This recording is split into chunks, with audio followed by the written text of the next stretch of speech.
Good afternoon, good morning, everyone, and welcome to Geekspeak. This is our annual wrap up. I'm so excited. This is my favorite episode of the year.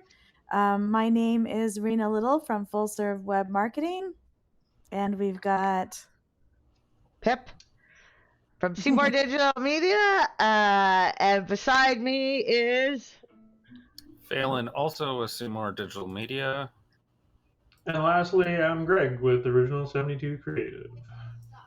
terrific. So this is a bit of a less structured segment of Geek Speak where we're going to talk about wrap up. So that actually means a lot of different things to all of us. It could be highlights of our episodes, it could be highlights of what happened in the world of marketing. It's completely, everyone brought something a little bit different to the table. So, who would like to get us started? Do you have something on mind, Phelan? I'd say, well, obviously, like AI has been a big theme for this year in Yeah. the world of marketing. So it definitely disrupted a lot of SEO stuff. So a lot of traditional ways of doing things just aren't in this. It's not that it's like I think it was overblown that it was going to be an apocalypse, but I think that it has changed. Like there's unequivocally that like it's different at the end of this year than it Yeah. was at the start. And so I think we were talking a little bit in the preamble about things that Pip and I are doing different for our clients. So a bigger emphasis on schema has come up because, and also having kind of like a bit of a knowledge graph, meaning that it can scan bits of schema all across your website and piece it all Yeah. together. So just for people who don't know, schema is a piece of technical SEO. Yeah, it's a little bit code that the computers can read really quickly, and Yeah. it reveals a lot of information pretty quickly to someone that's scanning a website. So it's a way that you can put a little bit of code, and then it reveals a lot more information about your website to someone scanning. when I started doing SEO, it was the coveted thing I wanted to learn. And today I actually got to teach somebody how to do it, which is, well, it's kind of cool when you finally get to, you had a goal and you get there and you're like, oh, okay, I do know it now. So I thought that was pretty great to know where something you want to learn, because I do like the technical part of SEO. What about you, Rena? What was a highlight this year for you? Well, I would definitely echo Phelan in terms of AI definitely had a main stage in social, especially, and a lot of the other work that we do too. Um, I I'm still working through a lot of that stuff and trying to implement it with my clients too, just like you are. But I think what I was mostly interested in was um, the way that things moved, and I think AI was definitely a clear example on how things were moving quite quickly. So the highlights for me were really about TikTok. I was super duper invested in TikTok and its new buyers at the beginning of the year. And then by the mid-year, I completely fallen off of that knowledge train. I completely lost interest and I almost even lost track. And so that was a funny thing that happened with me. And interestingly, some of you might fall off of your seats, so hang on. I actually don't look at TikTok on the daily even anymore. I Wow. know. Well, the algorithm's really addy. Yeah, Very addy. It's changed so much this year since and over last year, and I'm just not happy with the results. Ever since they banned the US and all the American people left for that day or 2 days or whatever it was, and they came back, and I believe that's when they did their server change. I didn't really love it. I didn't like it anymore. What I did like about it though is the shift from big influencers to the focus on micro influencers, which also included a less polished production level and sort of opened up access to smaller creators in a different way, which I love. That's really working for me. Okay. And then for our Geek Speak episodes, I thought I really enjoyed doing the one website accessibility and best practices, because it really helped me sort of, in my own mind, centralize why that's so important, and how to convey that message to other people working through that episode. And then my final top thing about the whole last year really was the 404 error page. Who did I do that with? It was Yeah, Phelan. Greg, Phelan. yeah. Phelan. Yeah, I had Yeah. so much fun on that episode and looking up the examples and figuring out who's doing what. And I actually got so into it that I created my own branded 404 page, and Ooh. it's my favorite page of my website right now. Is So it got a that video on it? a video? Yeah. No, but I can pop up I can put the link in the to the error message. Oh, It's that'd gonna be ruin my awesome. SEO though, right? It ruins my SEO when I show that out, right? Well, Uh, that's a Not good really, one. because That's it's a a good question. It's 404. still, I'll screen cap it. I'll share the design. I'll just screen cap it. That's a good idea. I But think I yeah, like. so that was Oh, my go ahead. year. Yeah, That was Greg, did my you have a year. favorite? Yeah. A favorite episode? I actually enjoyed watching the 404 error page. I Yay! remember being on with that one and commenting a bunch on that one. Yeah. Yeah, I Um, remember you. yeah. I think, I guess a big thing for me this year was stepping back from shows, third quarter or whenever it was. Mm-hmm. But as far as the year, I'm on everybody else's train with the AI thing. I mean, I think 2025 is basically AI overload for everybody. It's everywhere and changing so fast. So that seems to be the dominant thing in all of our industries that is sort of taking up all the space and growing the quickest. Mm-hmm. Yeah, I mean, there's So some crazy where did you things. end up Oh, go So on, where did Marina. you end up where did you end up picking it up for your clients or for yourself, Greg? Like what Uh, aspects did you implement? what I'm using AI for mostly right now is just for getting content ideas, mostly, Yeah. and like Yeah. rough drafts of like, here's an outline of a bunch of posts we can do, or here's an outline of like a couple of pages we can do, and like take that outline to help the client or help myself build out actual information to use on their websites or in their socials. Right. Mm-hmm. Right. And what about you, Pip? Where are you exactly using AI in Oh, your work day? well, I know general, last, but yeah. pardon? Sorry, I know Phelan sort of addressed a general, schema thing that has been implemented in your space, but is there anything else that you're doing particularly? Everything. Trying to do everything. So we make images with Nano Banana. I have. I talk a lot. I mean, we all talk a lot to ChatGPT or Gemini. So I'm doing a lot of testing, but so I'll take the same prompt and put it in two different like I'll put in Gemini or ChatGPT or All right. Manus to see the differences, right, of what I like best. We Yeah. created a lot of ChatGPTs for our clients, and then shared them with our clients, and they were for us to create better ad copy. Mhm. And so utilizing that, I think, the different AIs are better at different things. Like I use Manus a lot, and that's great for presentations, and building And presentations. And so when you said ad copy, are you using like the writing style AIs, or are you actually using the ad copy AI prompters in Google Ads? Oh no, I'm going and making a Sufficient. chat GPT Yeah. with the Okay. client's content of their Yeah. website. So we gobble the content of their website with Gobblebot. Yeah.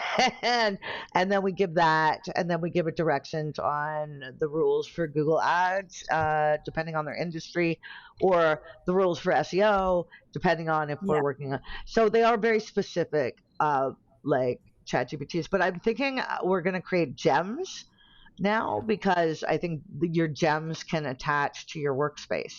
So in Gemini, you can create gems. I've created a image prop gen and a YouTube SEO Can you gem. outline what a gem is for people who don't know, who are It's like a watching? custom chat GPT. It's the exact same thing. Okay. All Um, right, so Yeah. got it. So you got to figure out what your clients are using, right? If you want to share it with them, will you make them a custom chat GPT? Will that be a bonus to them? I mean, you can make yourself a chatbot on your website if you want, right? Using all the information that it can know. I mean, will it get some things wrong? Probably.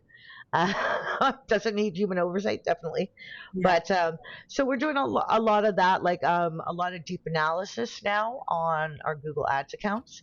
So that's really good. And I've used an agent here and there, which is quite interesting to let an agent kind of take over your computer and do some work for you and see what it does. It's still a little bit further away than I would like, but you can also create agents in the ChatGPT API. So if anybody is interested in going to the playground of ChatGPT, you can create them and then they can attach to your automations. So, so yeah, there's some cool things. Doing a lot of things that would be really hard for me to do in the past, like writing Google App Script. And so you can have your like spreadsheets and then they can do really cool things because you asked it to and then you can get an email. So what are you using for, Rena? I actually am not using the AI suggestions in anything, in any of the ad spaces. That's number one. I just haven't had the chance to test and see what it would do that's different. I actually like my format better because it gets results. So I'm kind of reticent to change it up and see what happens. Yeah. Um, but I might try and do that over the break. I use it mostly for strategy and analysis. Like if I just want a second set of eyes over what I'm already thinking to see if that's right or real or Hmm. all of that. I also like to brainstorm with it. So if I have something that's just not sort of moving in my own brain, I'll put it up in there and see what ideas it comes up with. I find it quite limiting, but I haven't delved into creating agents or anything like that yet. So that's probably on me and my lack of understanding. But so far, I'm loving it for helping with the copywriting and not so much with the images. I have a very particular way of thinking about imagery right now, and Yeah. um, Have you and I tried don't. Nano Banana? No, I have not. It No, leaves a no. watermark, so I think that's pretty interesting. Yeah, Actually, it left a watermark when you use it in Gemini, but I think when I used it in Manus, it didn't leave a watermark. Anyway, oh, nice. things So to look at, right? yeah, I would actually think that I would want to leave a watermark on it because I think I want my AI to be obvious. I don't want anyone thinking that I'm passing off original work Hmm. or passing off AI work as original.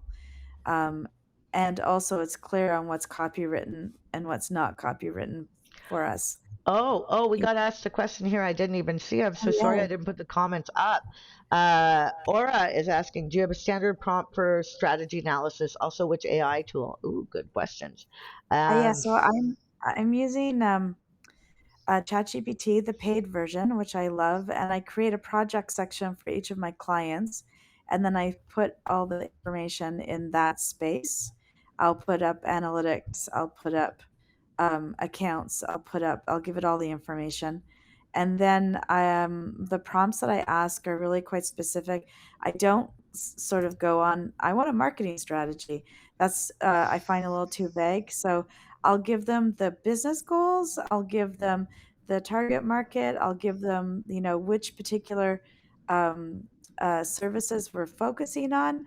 And then I will, um, uh, go from there. And then as it gives me information, I'll sort of cap it. I'll say, just give me this piece, just give me this piece, just give me this piece. mm, And then I'll ask for revisions based on what I see and what I would want to do with that client. And some of it I put my strategy in, and some of it I don't, because I don't trust that they're not going to recycle my proprietary my proprietary ideas with other people. So there's that aspect of it. But yeah, so I do a multiple set of prompts. Nice. Or saying she loves that. Well, that's because you're a business coach and you love that. We both love that. Yeah, that's awesome. Phelan, do you use any prompt strategy if you're using the AI? Well, I was gonna say you kind of mentioned it a little bit earlier, but the big thing that I've been using the AI for is like the vibe coding stuff. Though I really don't like that term, but the idea of you getting AI to write simple scripts for you, that do like small, the as long as you know, like I want a script that does this, this, and this, and the outcome should look like this. Gives it a nicer constraint that it can do all the actual grammar that and the syntax that the script needs to look like without me having to learn it. So I find that that's been super helpful for kind of speeding up automating small tasks. You're Right muted, on. or Yeah. So The classic term of the year. You're muted. You're muted. um, so does anyone else have any of the news articles, like the news bits that we covered as a highlight or something that was really Oh. exciting for you? uh, I think I talked about this in the prep. The story of the OpenAI dealing with Disney. I think that was kind of the big one Right. that looked like was going to Yeah. be a big thing, and it went from Disney, who's quite litigious and is not afraid of going into a long, drawn-out court case, just gave up the ghost and then now paid OpenAI $1 billion But to, they're also and suing gave over Google. their IP. But Sorry, then I they're missed suing that. Google. Then they started suing Google and Reddit. I believe that they also there's another legal battle with Reddit. But yeah, basically Disney's turned its eye to Google right now. So can we Uh, just sort of recap that a little bit? So basically, Disney was actually suing AI for using their images or their intellectual you, property, and yeah, now they're paying them to use their property. Do we know and any gave them details about? IP, Yeah, and they also gave over the IP address. So like the IP, yeah, like they're allowed to use 200 odd characters in their yeah, image generation. I don't know what happened there, but someone must have said something to someone, because to have your tune right. changed that wholly to be like, I'm So suing you to, I'm going to give you money and my intellectual property, is a it's hell of a almost turnaround. like it's almost like the perfect moment to put on our tinfoil hats and make something up. Like, really, that was just the weirdest thing.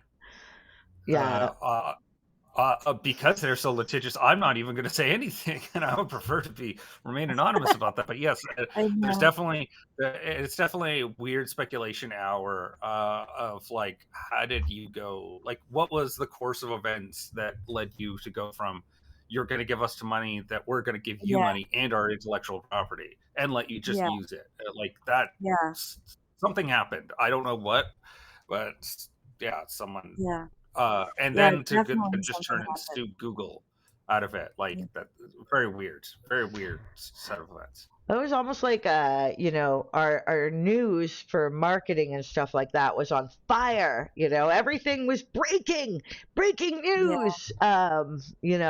When usually, I mean, it's like they changed the font color.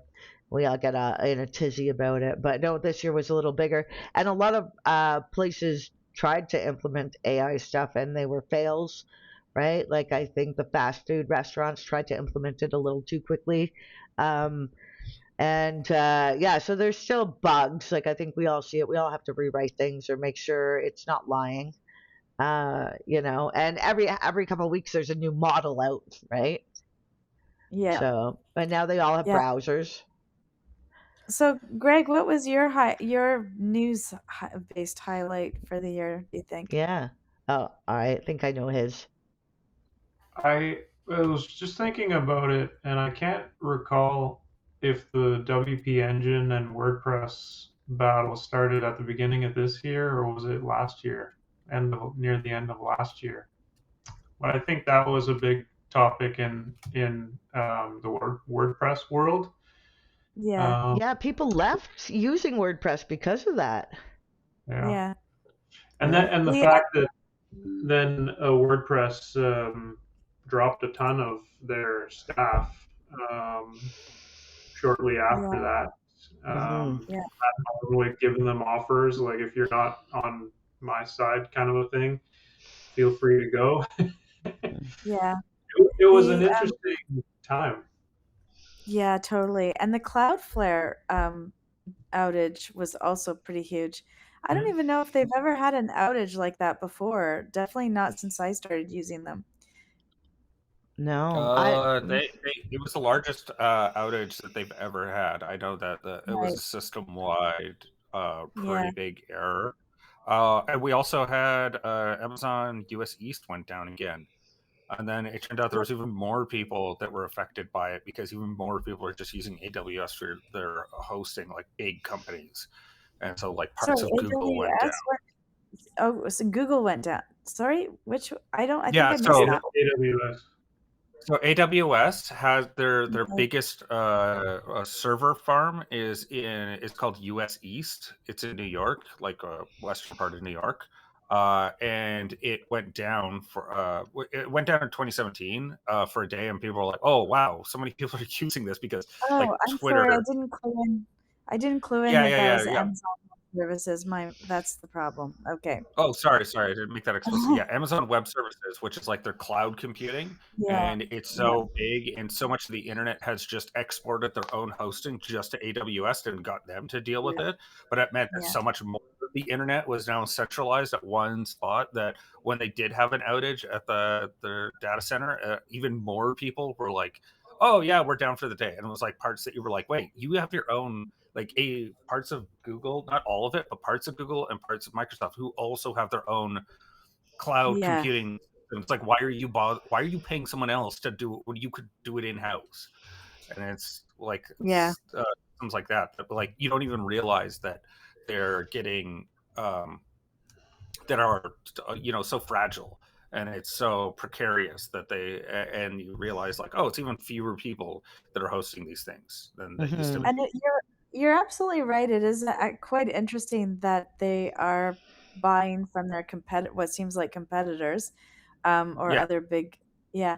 And the ads run like that too. And I think a lot of people don't realize that. Like a lot of Meta ads will put placements on Google Spaces, and same with Google ads will put placement on Facebook Yeah, the Spaces. display network. There's the display Yeah. network, and then there's the Google Partners Network. So both of Yeah. those, right? So anybody selling you, what is it called? It's called other newspapers sell it, but basically everybody who does ads for Google, Mm, like if they're doing like certain like interest targeting or like want to be on certain websites, that's all through Google, right? yeah. Because Google Yeah. bought what did Google buy? Ad Double share, click.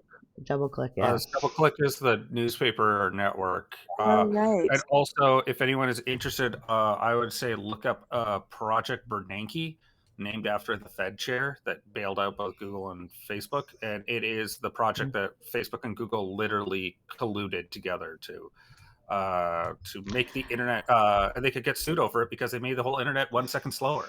It was provable that they were like just selling ad space back and forth. Wow. Yeah. Oh, well, Yeah. isn't that Amazing. the way, right? And I think we'll see more of that in the future. I mean, we saw TikTok get bought, right, Rena?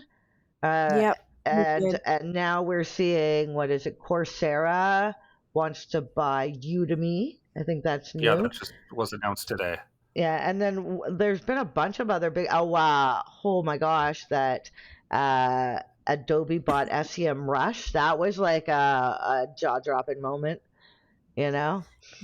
Yes. So Yes, and then what? didn't Adobe also buy Figma or something, or am I mistaken? No, Figma. Oh Still wait, separate? Somebody No. bought Sorry, Figma. I'm not saying it. I No, saw. I saw. You don't I know? was going to Yeah. say Yeah. there was the whole Canva and Affinity. Oh yeah. But I do recall something about Rena, what Rena was referring to with Figma, but I can't I recall think who. I'm the only oh yeah, so they actually abandoned their. Okay, so Yeah, this was in 2023. Oh, I'm so yeah. behind. No, but yeah, I went to go to buy them, but Wasn't there another creative thing that was picked up though? There was a creative, but I forgot what it was now. Anyways, Mm. it doesn't matter. If I find it, I'll put it in the comments. Sure, we'll find. There was a lot that happened this year. I mean, it was a Yeah. fast-paced rock and roll year where I think we all were a little stunned here and there. Like, you're just like, Jesus. Another notable thing that happened only like a month or two ago was the whole decision about the Chrome browser. Um, Mm. but I Right. haven't, since that announcement, there's been no information or nothing that I've seen when that's going to happen, or if it's actually going to happen, or what have you. yeah, Yeah. from what I read, is it got scaled down quite significantly from the initial ruling as they kind of actually figure out details. Mm-hmm. And it got pared down to being very specific in what they were going to do. So Chrome's still going to be around, but like there's restrictions on what information it collects about people. So it's quite pared down from they had to get rid of it entirely to like, oh yeah, you just have to like be compliant by anonymizing certain bits of data, and that would It make just your it just spurs on, like, so every browser is collecting our information. It's not Chrome specific, right? So I'm wondering if something happened where that ruling came out and was like, hey, we're not the only people that collect information. Every browser is doing this. You want to get rid of browsers altogether, and and then on top of that, the rise of AI. It's all about collecting everybody's information, Yeah. all I information find it across the internet.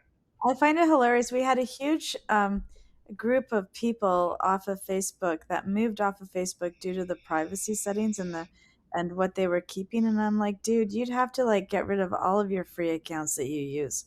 Yeah. Like it's it's like, but you have a Gmail account, so it makes no sense Yeah. to me when you have a Gmail account that you're worried about what Facebook does because they're all doing it.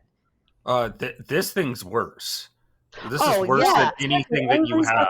That's right. Everybody's got a phone. Yeah, Everybody's Yeah. got a phone. and your phone will emit something called a MAC signal, which is like independent of any privacy settings you have. Your phone emits a MAC signal because it has to in order Yeah. for other phones to know which one it is. But by Yes. it having that, it's more uniquely identifying than anything else you could possibly do than your Gmail. And you can, Yeah. they have MAC scanners through every grocery store you go to, every big box store. Yeah. They have MAC scanners, so they know which aisle you're in. They know Well, where didn't you're located. Amazon buy Whole Foods for that technology? I think This so. was implemented before any of that. This I has been think, around for like last but decade. Mm. here's the thing though. If they have all of that, why am I always having to produce a card for my point? Like Well, honestly, make you feel why? better. Maybe to make you feel Is it a better. is it a psychological thing? That is so annoying Uh, actually. I didn't really. I'm, I'm what it trying to. is that they're trying to not be so explicit. Like they're trying to not. The whole purpose is that there's a certain layer that they don't want you to think too much about So because it'll although the freak people cash out. register could, the AI at the register could say, "Hi, Rena," as you walk Yeah. up. Yeah. Oh, oh no, they can't do that because the Amazon grocery store that they did in New York turned out to be a colossal failure, and it Mm. would turned out that they couldn't do it with scanners. Like they had it where everything was cameras, there was no register. You just put everything in your basket and walked out. It's now been proven that it was like a colossal failure because they had to hire like 4,000 people in India to actually review all of that to make sure that you got billed correctly, and they still got it wrong in a Yeah. bunch of instances. And so it turns out there's no way to do this at scale. There is no like automation way that they're going to do this. Well, It's So just, there's a I want to ask. store at Metrotown that's, I think it's Uniqlo, and the way that you check out, it's a self checkout, and you bring your clothing items or whatever it is you've purchased through the checkout, and you put your stuff in the spot or in like a little bin, and up on the register, it will tell you what you have in there, and then you just pay. There's no Right. scanning, there's no nothing. It's sensing what you have in there.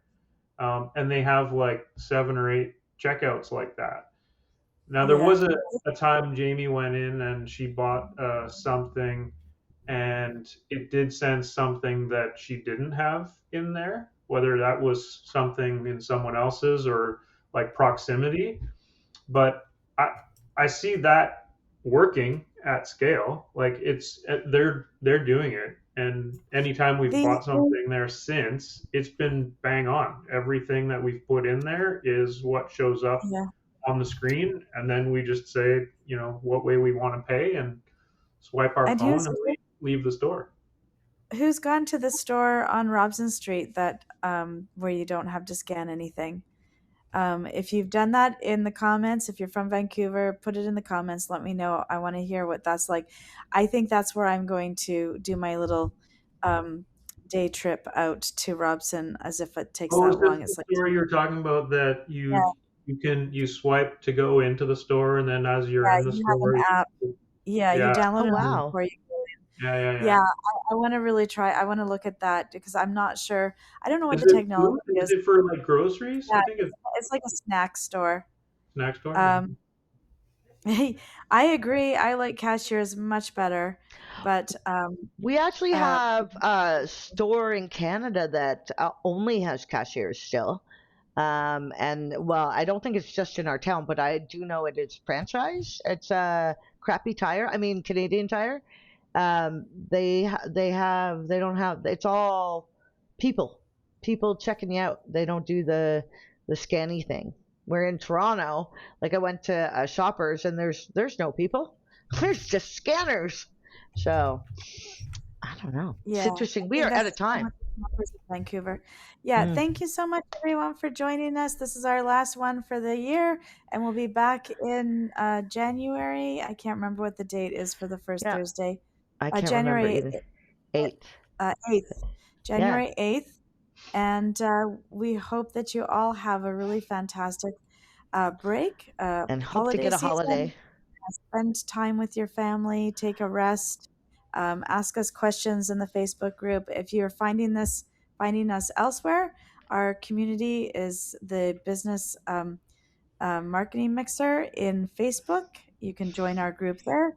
Otherwise, you can tune in wherever your favorite platform is and see us in the new year. Woohoo! Uh, so Happy much. holidays! Everyone, Bye! bye.